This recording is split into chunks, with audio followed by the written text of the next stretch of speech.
The reason that I'm interested in this is really when I was trained in the early 90s, I knew all about anterior spinal surgery. I mean, it's nothing that's new. Anterior fusions advocated for decades. Klaus Zilke was talking about anterior fixation in the early 1970s. Jürgen Harms talked about it throughout the 80s and 90s on anterior support of the spine with a tension band posteriorly. So this is nothing that's new. In fact, anterior surgery, really had great anatomy. We could really see beautiful disc spaces, and were able to put on these instrumentation back then. Great anterior column support, improving the sagittal balance. The problem was that you'd have to have these large incisions, as we see here. Great anatomy, but obviously a fair amount of morbidity in doing so. So it kind of fell out of favor over the years. But back in the 90s, I used to do these type of cases. This was a degenerative scoliosis where we felt that interbody fixation was needed to try to improve some of the sagittal balance. But this is how we used to do it back in the 90s. Before we put pedicle screws up and down the spine, we had lower pedicle screws in the lumbosacral junction, of course. But here you can see we use hooks. But this is a 4 or 5 level where we use anterior fixation. So we went posterior first in this case, and then we would plug in the lordotic disc spaces. Here we actually used a tricortical iliac crest because we didn't have the peak cages and such that we use today. And we even reconstructed it with an allograft. That's what those staples are in front of the crest in front. But this is something that we standardly did. I would say the majority of our adult scoliosis had an anterior followed by a stage posterior instrumentation, or posterior first followed by a stage anterior. In this case is a case of mine I did in late 1990s or so, 98 I believe. A 46-year-old woman with a severe kyphoscoliosis. How do you handle this? Just posterior alone, we'll take major osteotomies. This is a case that I did through the anterior first. We did a release from upper thoracolumbar junction all the way down to the sacrum with 1 incision, and we had to replace 8 discs to do so. But it was a fairly significant type of incision, as you can imagine, a large shark bite, as we say, an incision like this that goes along the 10th rib, taking the 10th rib out, and then coursing that incision all the way down into between the umbilicus and the iliac crest to get down to the 5-1. So again, great anatomy, but fairly significant morbidity to it. The disadvantages, of course, there's increased surgical times. There is single-day surgery would become a stage surgery if we were going to do both front and back. And then, of course, sometimes you get these terrible anterior scar morbidities in addition to other risks involved from anterior. So over the time, because of pedicle screw fixation, anterior fusion kind of fell out of favor. And then he started hearing many spinal surgeons saying, well, I can do it all from the back. Why even go in the front? I could do single column osteotomies, or I could do a pedicle resection, or I could do a VCR. To do whatever I need to do, I don't even need to think about it. But as we see there's more and more risk from doing these major osteotomies, and especially the blood loss involved in trying to cut the bone, as well as risks to the nerve themselves as you try to pull back the nerves and do these osteotomies. And this paper from the Scoliosis Research Society Morbidity and Mortality Committee that was published shows that if you look at the PSOs, that the new neurologic deficits from doing a pedicle subtraction osteotomy is as high as 15%. We don't see that from the anterior reconstruction, anterior cases. This case I did many years ago is a case I think that nowadays many surgeons will say I can do it all from the backside. But looking at those discs, it would take a fair amount of either multiple level T-lifts or PLIFs, or a significant osteotomy, perhaps even a asymmetric pedicle subtraction. I did this through a anterior case first, where we would release many of the discs and put in peak cages as well as allograft bone graft, and got a good correction from this. So I'm still very strongly in favor of anterior fusion, anterior surgeries, but it's a matter of do I have to stage them or not? That's why I was very happy when these trans psoas cases started to show up, because I felt like it brought sexy back. We allowed it, gives us the advantage of doing an anterior approach, allowed us to give us back anterior column support without having the neurologic risk of major osteotomies. We're able to enter into the retroperitoneal space relatively easily, very little risk to the major vessels. and many times, as we find out, even without a general surgeon.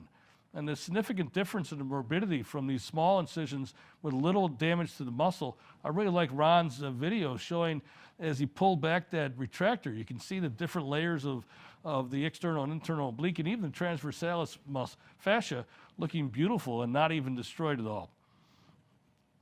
But problems still existed from the transpsoas approach. As I said earlier, I don't want to change my indications to fit a procedure. And so if I needed to do an ALIF, I've seen too many cases where they would just do the transpsoas of some sort approach and not do a degenerative 5-1 level, just so they can avoid the stage procedure. And if you need to do it, you need to do it. And so unfortunately, that meant some of the cases that I probably could have done in one stage, I did it staged because I needed to do the 5-1, and then I needed to do transpsoas at the other levels, and then I needed to do the posterior. And that's where sometimes I think anterior would be perfect for this case, but I wouldn't do it because I thought it would make it a single-day case into a stage procedure. And that was my hesitation. So as you asked me earlier, Ron, I won't go through this whole thing because we talked about it earlier. I try to determine this is what my current practice is for determining if I should do it anterior or not, is really based on how much sagittal correction I need to get and how much risk of doing an osteotomy the patient would have. Then the OLIF came along, and I think this really kind of brings back my comfort zone. I'm no longer going through the psoas. I'm going back to retroperitoneal space and pulling back the psoas muscle. I think that a lot of people are concerned about it. I love the fact you said you can pull it back 2 centimeters. That's easily done. We did it for years without any issues at all. I'm more concerned about going through the psoas, especially at the L4, L5 level. So if I could go back to my standard open approach, but do it through an incision like this is the top picture on the upper right is one of my first OLIF type cases I did. The lower one is the case of one of my previous fellows, Dr. Tenori in Boston. You can see that disc space, how beautiful through that little tiny incision you can have. So you could do a simple approach with using a general surgeon. The OLIF 25 and 51 from Medtronic makes it even easier where you don't need to necessarily have a general surgeon. And that's where I'm really kind of excited about it, because if I could do a OLIF 5-1 and I could have my cake and then eat it too and not have to worry about a triple flip, if you will, and I can get these cases done potentially in one day and not have to worry about staging them, I think I'll have an opportunity to keep doing more anteriors this way. In general, I want to limit the big hit from the backside is where I'm coming from, and I'm comfortable back with the anterior, and I'm happy we're back in the front side. So I have a couple cases to show real quick, and these are done transpsoas, but this is the case, these cases, I think in the future I would want to do this through an anisoas. This case is a severe coronal and sagittal deformity on a relatively cachectic man, even at 58. The concern I had was I don't know if he's going to really do very well with a major osteotomy, and I elected to do this type case trying to build up the lordosis in the lumbar spine with interbody cases. And I did this through a combination of ALIF at the 4-5 and 5-1 with transpsoas at the next 3 levels. And you can see I restored the lordosis quite nicely. I eventually had to do a 3rd stage because I'd always planned to go all the way up. The anesthesiologist said if I did more than, if I operated past noon on the backside, that I would kill the patient. So I listened to him nicely and I staged the backside as well. Only went to the thoracolumbar junction, eventually went all the way up to T2 with good result, both sagittally and coronally for a very severe coronally and sagittal deformity. The second case is another patient, not as cachectic, obviously, very heavy-set woman who, again, was kind of a soft person, and I didn't think she was going to survive any major osteotomies, and I thought this was, despite the severe sagittal alignment and how she kind of holds herself with poor muscle strength as well, that I would rather try to build up that lumbar lordosis anteriorly. We see that she has this kyphosis in the lumbar spine, pelvic incidence of 48 degrees, and really she's kyphotic in her lumbar spine. So mismatch of 64 degrees. I really like a CAT scan when I'm trying to make this decision. If it's not too far of a sagittal deformity, I definitely am looking at the CAT scan and decide how much can I open up those discs. Just plating the patient down, laying them supine in the CAT scan, without having to do flexion extension or bending extras. I can see that already just laying down has improved her alignment, and I can tell I can get into those disc spaces through interbody. And so this, to me, is an ideal case where I can try to do interbody cases. So again, I staged it, and hopefully in the future I won't have to stage it. I can do it in one day, but I really like getting down to 5-1 and 4-5. I think that's the most important.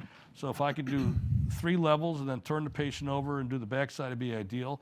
But again, I staged this one. You can see I improved the lumbar lordosis there. This is her overall after I've done the backside. I have some numbers that look at the difference of her pelvic incidence. So her lordosis improved from 18 degrees of kyphosis to 52 degrees of lordosis. Her mismatch went from 64 degrees to 1. So I was very pleased with the overall numbers here, of course. But this is why I think that anterior interbody fixation, and if we can do it without the risks of the transpsoas, and you can do it without the extra flip doing 5-1, is truly the cake, and eat it too. Great talk, Chris. So I think maybe compare and contrast a little bit in terms of, avoiding the flip. So currently, if you're doing an upper thoracic to the ilium fusion, and you really want to get 4 or 5 interbody devices in the lower lumbar spine, what would your current workflow be in terms of which operations you would choose to do? What would be your natural sort of progression? If the severity of the lumbar lordosis is not, or loss of lumbar lordosis is not too bad, I would do a 4-5, 5-1 through an A-lift and turn them one time only, and then do the backside in the same day, T2 to the pelvis. The problem comes in is when they have a more severe sagittal, and I want to do more than just 2 interbodies. That's where I end up having to stage them, is what I was talking about. But I think that, again, ideally, if I could do 3 in 1 incision, I could continue then do the whole minimal 3. You could probably even do more. But the way I do it now, if I'm only going to do 4-5, 5-1, I'll do it the same day. If I have to do 3 to 5 levels anteriorly, I'm going to stage it. So you basically have 3 operations. You do 4-5, 5-1 A-lift. You would then go lateral and do 1 or 2 to 5 or 1 or 2 to 4. And then you'd flip prone, using a separate day to place your instrumentation. Right. So if I'm going to go higher than L4 or 5, I'm going to stage it. But that's because it's a 3 different incisions. Right. What about you, Shane? If you were going to do something where you wanted to put 4 or 5 interbodies in, what would your workflow be today? So we started off this same way, that Chris is describing, but now with the O-lift 2-5, O-lift 5-1, with the patient in the lateral decubitus position, small incisions, limited blood loss. Essentially, we're doing the 2-5 through 1, 3, 3.5 centimeter incision, and then you do 5-1 through another, 3, 4 centimeter incision. So 2 small incisions, and so I'll just do that. I've done it where we've done 2 to 1 in first stage, and then flipped, and then done T3 to the pelvis or T10 to the pelvis. But honestly, maybe I'm getting a little bit older, but maybe I'll stage it by a day. So it also depends on the schedule and what I've got going on for the rest of the week. So, but it can be done. I haven't had complications with doing the whole thing front and back in the same day. Another few questions about the anti-psoas approach. So, at 5-1, is there really any significant difference between the hypogastric plexus? Anything you did differently, an A-lift at 5-1 versus an O-lift at 5-1 to help avoid that? Well, I think that, with the lateral-based incision, you kind of get around a lot of that stuff. So it's amazing, although the incision is based on the lateral side, how easy it is to get all the way around to the right side of the spine. Certainly coming down lower, there's just these beautiful planes that you get into, and everything just kind of releases. So it's a very atraumatic way to get down to the spine. And you're down, like the 5-1, you're down on the spine within minutes. We have an excellent vascular surgeon, Chuck Eichler, who helps us with all of our 5-1s, and he's very slick at it. But it's just a beautiful procedure, and we haven't really had any issues with the plexus. So. I'm surprised you would, with the O-lift, would have any issues with the plexus at all. I mean, it should be mostly in the psoas and behind. Has that been certainly I'm worried about it through the transpsoas at 4-5, but. I think I think it brings up a good point too. Like, so you do a lot of transpsoas operations classically. What do you do for neuromonitoring when you're doing your transpsoas approach? How do you currently neuromonitor that? Well, we use EMG monitoring for that, and but I specifically try to avoid the transpsoas at 4-5. I think the psoas is too big. I think you end up going through a lot of the muscle with or without the lumbar plexus being a concern. I just think we're damaging too much of the muscle there. So if I'm going to do, the problem is if I don't need to do 5-1, because then I don't want to do a separate incision. In fact, those are the ones I showed my OLIF case are we're always at 4-5. And now I'm going to expand it up and ideally expand it down. And then Shane, for the anti-psoas approach at 2-5, do you do direct nerve stimulation? No, in fact, so I've done a lot of research in neuromonitoring. I believe in it full-heartedly for all of our posterior-based osteotomies. But I did my first OLIF case I did with neuromonitoring, and then since that time I've abandoned it because really you're not anywhere near the lumbar plexus. Right. You're in front of it, and I've done probably 300 or 400 levels and haven't had a neurologic issue. So yeah, the other thing is when you don't use neuromonitoring, you can completely relax the patient, and to your point, when the belly's relaxed, everything falls away. So it makes the approach so much easier. So that's another advantage of the relaxation. So right, and doing a lot of transpsoas approaches really for both of you. We talk about sort of entering on the classically in the concavity because you can get sort of through one incision, get multiple levels. Obviously, more with the anti-psoas approach, we typically do left side up. And if either of you two, run into issues or even benefits of doing the procedure essentially mostly from the left side in terms of convexity versus concavity with the thoracolumbar curve. Well, the way I've done it through the transpsoas has been concavity. And I think that it does help you to try to get multiple levels. When I have a true spinal deformity like you saw here, I will make a 2-incision technique for those because I don't, you worry about organs rotating into the spine, but I want to be able to feel with 2 fingers with the incision on the backside and one straight down.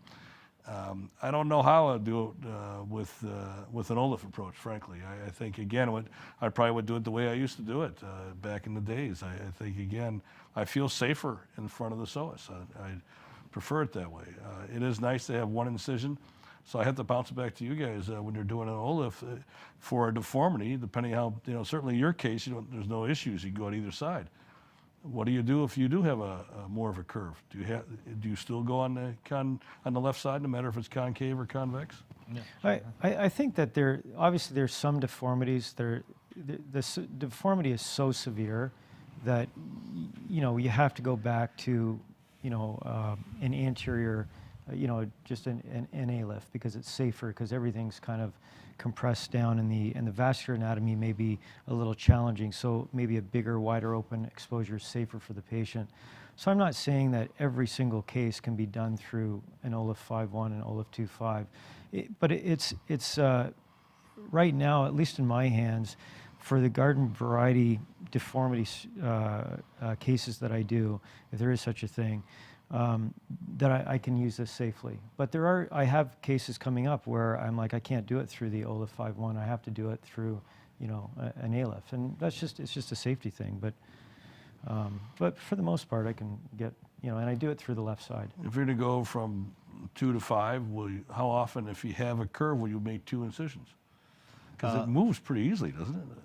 Yeah, no, I mean, certainly I think from my standpoint, like we talked about before, if I'm doing a deformity case, I always start at 5-1. So I do 5-1, 4-5 through that same incision, and then I'll go up with a separate incision, from 2 to 4 from that perspective. And once again, I think, the nice thing about 4-5 with the anti-psoas approach is there's 3 ways to get there. And so as doing transpsoas approach, oftentimes we would start at 2 and come down, and you get to 4-5, and I think guys even that are really slick are 60% of the time they're getting 4-5, but oftentimes that's frustrating, and then you're flipping going supine and doing a ALIF at 4-5 and 5-1, and certainly if you get 4-5, then once again now you're concerned with that degenerative disc at 5-1, and you're just sort of punting in that, and then some people do it posteriorly, so it's like, well, you're already accessing the anterior spine, you should take care of all the levels. And so for deformity, I work from the bottom up, and in degen, obviously, typically from the top down, depending on how far down I have to go. I think that's a great point, Ron. That's the way I do it, unfortunately, through an extra incision. But you need most of your lordosis at 5.145. Correct. So it doesn't, first of all, it doesn't make sense to leave a degenerative 5.1, so I wouldn't do that per se, but to start at the top and go down, I'd rather start at the bottom and go up, and that's the way I do it, because I want a larger cage at 5.1 and 4.5, and then get what I get at the other levels is not quite as important. You want that lordosis from 4 to sacrum. Shane, what do you think about the learning curve with using navigation and OLIF and stuff like that? I mean, you certainly, you navigate your implants, you navigate your shavers and your screws and all these types of things. How long did it take you to sort of get relatively facile with using these assist technologies to help with those type of things? So, good question. It definitely, learning how to use, doing the OLIF approach, navigated, it came off a lot of years of learning how to use navigation, just putting in screws. But there is a learning curve. I mean, typically with navigation, we put the frame distally, so over the PSIS, and we work proximal to distal. And then, 5.1 is not a navigated cage, so it's still done under fluoroscopy. So again, it depends on how the vascular surgeon, I use vascular surgeon for 5.1, don't use an access surgeon for 2 to 5. So if the access surgeon is available first off, we do 5.1 first. If not, I go 2, 3, 3, 4, 4, 5, and then do 5.1. And to your point, I agree that but you still have to try and get your maximum lordosis at 4, 5, 5.1. But the workflow, whether you're starting from the top to the bottom, doesn't really matter, at least in my hands, of the correction I get at those bottom 2 levels. Yeah, I think the other great point to really bring up here is one of the things with, we talk about learning curves really for anything that we do, but I think it's really important that in order to be able to shave the learning curve off, the best thing to do is to go visit a surgeon who's doing one of these techniques, whatever it ends up being. And so I think when you watch a surgeon do it, you could probably take a few years or certainly 20 or 30 cases off the learning curve. And certainly, like I pointed out before, I've unfortunately probably made every mistake you can make, and probably will still make one tomorrow. But with that, I think comes a lot of advantage to watching someone sort of go through it. And it's always in a way good when you visit someone. You don't want the case to go perfectly sometimes because you want to see some of the issues that we have. So I think with that, we'll go ahead and transition to Shane's case. So he's going to talk to us a little bit about a deformity patient and how he sort of addressed this particular problem.